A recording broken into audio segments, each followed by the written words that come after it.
Tell us something that you think people in the West, so to say, don't know about you. They see you as the face of the foreign ministry. What is the most surprising thing about Maria Zakharova? I don't really want to talk about myself. You can find out about me in social media, complete with photos, so anyone can see for themselves and draw their own conclusions. I can tell you this. There's a Soviet-era song that I believe to be more relevant today than ever before. It's titled, "Do the Russians Want War?"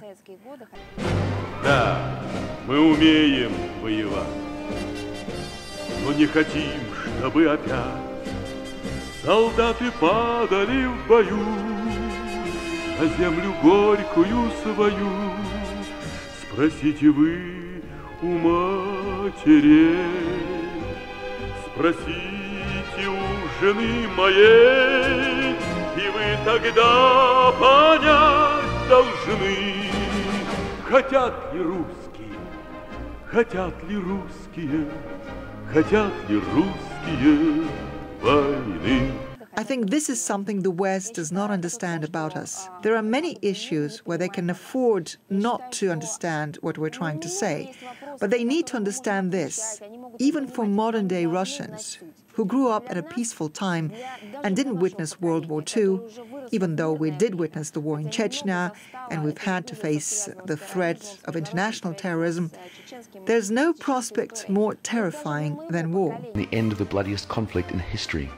At 2:10 a.m. Moscow time on May 9, 1945, the sonorous, measured voice of radio announcer Yuri Levitan announced Germany has been entirely vanquished.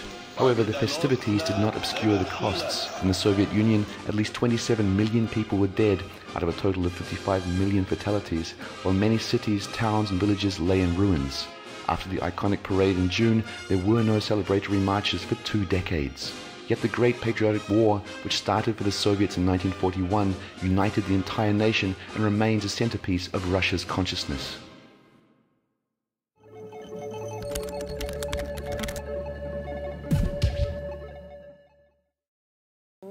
That's the way I was brought up, and that may be the biggest secret about me.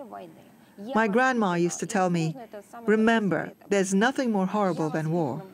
Every time I'd come to complain about something, she'd tell me, "That's nothing. You can fix anything.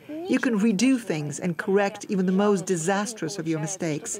But remember, there's nothing worse in this world than war. Because war renders everything else irrelevant. When there is war, there's neither good nor bad. There's only war." So when they make mockumentaries in the West about Russia mounting offensive and launching missile strikes, there's one thing they fail to understand. The mere mention of war to a Russian makes our skin crawl. It gives us a sense of the world coming to an end, a sense of panic. Once they realize that, if they ever do, they'll be able to understand everything about us. We have lived through real war so many times, not the movies or video games, the way they get to experience it. It's not even the kind of war where they dispatch their troops elsewhere, not knowing what it's like to fight a war at home. If they ever realize that, which I hope they will, they are bound to feel guilty and ashamed of what they're doing right now. Maria Zakharova, she has tears in her eyes, just so you know. Thank you so much for being in the Now. That does it for us this week. Remember, it's now or never, and I'll see you next week. Спасибо вам. Thanks so much. До свидания. Счастливо.